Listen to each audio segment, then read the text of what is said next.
মানুহবোৰ ৰেডি কৰে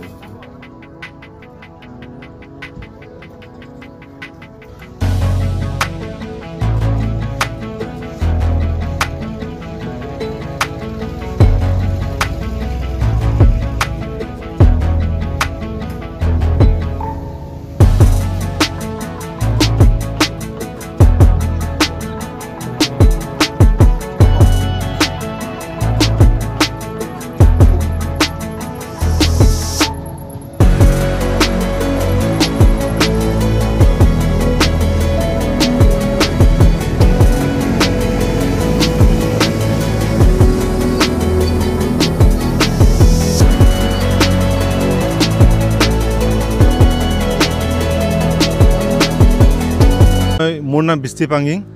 মই প্ৰথম খবৰৰ সাংবাদিক তো আজি ইয়াত যেহেতু আজি প্ৰায় 8 মাহমান হৈছে চিমেণ্ট চাপৰি যেটো সপ্তাহিক দেওবৰীয়া বজাৰ ইয়াত যেটো গৰু বজাৰ হয় এই গৰু বজাৰ টেণ্ডাৰবিহীনভাৱে অবৈধভাৱে চলাই আছে এইটো আমি ইয়াৰ পৰা পাব্লিকৰ পৰাও বহুবাৰ আমি কমপ্লেইন পাইছোঁ যে ইয়াত অবৈধভাৱে এটা ইলিগেলি বজাৰখন চলাই আছে য'ত গৰুৰ দাম 200 বা 250 টকা হ'ব লাগে তাত 300 400 যি ইচ্ছা হেমতে লয় বুলি এটা আমি জানিব পাৰিছিলো যদিও আমি কিছুমান কন্ডিশনত অহা নাছিলো কিন্তু মুখ প্ৰথম খবৰ অফিচৰ পৰা এসাইনমেন্ট এটা দিয়াৰ কাৰণে মই আহিছিলো আহি জাস্ট গাড়ীখনৰ পৰা নামি আমি এই পৰিৱেশটো পৰ্যবেক্ষণ কৰি দুটামান আমি ভিজুৱেল কালেক্ট কৰিছিলো সেই সময়ত কৰইবোৰ কোনে ভিডিঅ' লৈছে তোমালোকক কোনে ভিডিঅ' এড কৰিবলৈ দিছে নহব হেবলা বহুত বিভিন্ন ধৰণে আমাক ভয় বাবুকি দি প্ৰাণে মৰাৰ চেষ্টা কৰিছিলে আৰু পিছপালৰ ভাই পাতৰ মাৰ এইকেইটাক ইহঁতক ওলাব নিদিবি এই যে মোৰ বা ভূম কাঢ়ি লোৱাজন হ'ল অমল গগৈ এতিয়া সেইজনে জনামতে এই বজাৰখন জিলা পৰিষদৰ পৰা তেখেতে লৈছে বুলি গম পাইছোঁ এতিয়া মই কৈছোঁ যে হয় চাওক আপোনালোকে ইলিগেলি চলাইছে বুলি মই ক'ব নাযাওঁ আপোনালোকে লিগেলি চলাইছে যদি লিগেলি চলাইছে কি হিচাপত চলাইছে সেইখিনিকে মোক জনাওক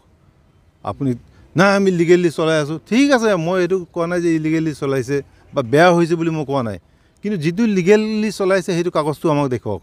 তোমালোকে কোন হয় ইয়াত যা যদি ল'বলৈ চৰকাৰৰ ওচৰত যা জিলা পৰিষদৰ ওচৰত যা এনেকৈ ধৰণে আমাক বাভুকি দি মোৰ পৰা ভূমটো কাঢ়ি লৈ বিভিন্ন ধৰণৰ মানে অবাইচ বাক্য দি আৰু এই খন্তেকৰ ভিতৰত ইয়াৰ পৰা যদি ওলাই নাযায় একজন ইয়াৰ পৰা ওলাই যাব নাপাব বুলি ভাবুকি প্ৰাণে মৰাৰ ভাবুকি দিয়ে আমি পলাই লগে পলাই গৈছোঁ আৰু চিমেণ্ট চাপৰি থানাত আমি আহি ইয়াতে থানাত এজাহাৰ দাখিল কৰিছোঁ আমি এখন লগতে অসমৰ মুখ্যমন্ত্ৰী চৰ্দাৰ হিমন্ত বিশ্ব শৰ্মা দেৱলৈ মই অনুৰোধ জনাইছোঁ যি দোষী তাক উচিত শাস্তি দিব লাগে বুলি মই কথাটো হ'ল কি মই আমাৰ কেইগৰাকী সতীৰ্থৰ পৰা ইতিমধ্যে জানিব পাৰিলোঁ যে আমাৰ চিলাপথাৰ প্ৰেছ ক্লাবৰে দুজন সদস্যক আমাৰ দেওবৰীয়া যিখন চিমেণ্ট চাপৰি বজাৰ তাত আজি কিছু দুষ্কৃতিকাৰীয়ে আক্ৰমণ কৰিছে বুলি আমি জানিব পাৰিলোঁ আৰু বিষয়টো তেওঁলোকৰ লগত যোগাযোগ কৰিবলৈ কিছু আমি অৱগত হ'লোঁ কথাটো হ'ল কি ইতিমধ্যে আমাৰ ভুক্তভোগী দুগৰাকী সদস্যও চিমেণ্ট চাপৰি থানাত তেওঁলোকে এজাহাৰ দাখিল কৰিছে মূল কথাটো হৈছে কি সংবাদকৰ্মী হিচাপে তেওঁলোকে বাতৰি ল'বলৈ গৈছিলে তাত বাতৰি ল'বলৈ যাওঁতে বাতৰিৰ গোটেই কাহিনীখিনি কি আছে কি নহয় সেইবিলাক নিশ্চিতভাৱে আইনী তদন্ত হৈছে এতিয়া হ'ব সেই কথাখিনি পোহৰলৈ আহিব কথাটো হ'ল কি দুগৰাকী সংবাদকৰ্মীয়ে যেতিয়া সংবাদ ল'বলৈ যায় এতিয়া বজাৰখনৰ যিসকল বজাৰৰ লগত জড়িত ব্যক্তিয়ে তেওঁলোকক ইতিমধ্যে শাৰীৰিকভাৱে অপদস্থ কৰিছে তেওঁলোকৰ লগৰ পৰ্যন্ত কাহিনী নিছে বুলি আমি জানিব পাৰিছোঁ সেই অধিকাৰ কিন্তু কাৰো নাই সেই অধিকাৰ কাৰো নাই তেওঁলোকে যদি সাংবাদিকে কিবা ভুল কৰিছে তেওঁলোকৰ যদি কিবা লিগেল আছে সেইবিলাক তদন্ত হওক আমি তাৰ বিপৰীতে আমি গোটেই বস্তুখিনি বিচাৰ কৰিম আইনে বিচাৰ কৰিব আমিও চাম আমাৰ দায়িত্ব আছে সভাপতি হিচাপে বা আমাৰ ক্লাবৰ আমাৰ এজন সদস্য হিচাপে কথাটো হ'ল কি আৰম্ভণি কথা হৈছে কি তেওঁলোকক কিয় মানে শাৰীৰিকভাৱে অপদস্থ কৰিব বা তেওঁলোকৰ লগক কিয় কাঢ়ি নিব এতিয়া আমাৰ কথাটো হৈছে কি তেওঁলোকৰ বিৰুদ্ধে যিকেইগৰাকী দুষ্কৃতিকাৰী ইতিমধ্যে তেওঁলোকক এনেধৰণৰ অপদস্থ কৰিছে তেওঁলোকৰ গোটেই বিচাৰ হ'ব লাগে ইতিমধ্যে আমি যিহেতু তেওঁলোকে চিমেণ্ট চাপৰি থানাত এজাহাৰ দাখিল কৰিছে আৰু তাৎক্ষণিকভাৱে তেওঁলোকক আটক কৰি পেলাই কি কাৰণে তেওঁলোকে দুগৰাকী সাংবাদিকক এনেকৈ অপদস্থ কৰিব লগা পৰিস্থিতি আহিলে বা সেই অধিকাৰ বা সাহস তেওঁলোকে ক'ত পালে সেই কথাখিনি নিশ্চিতভাৱে আমি আইনী প্ৰক্ৰিয়াৰে তেওঁলোকে বিচাৰ কৰি পেলাই তেওঁলোকক আটক কৰি পেলাই সোধ পোছ কৰি পেলাই আমাক ন্যায় প্ৰদান কৰিব বুলি আমি আশাবাদী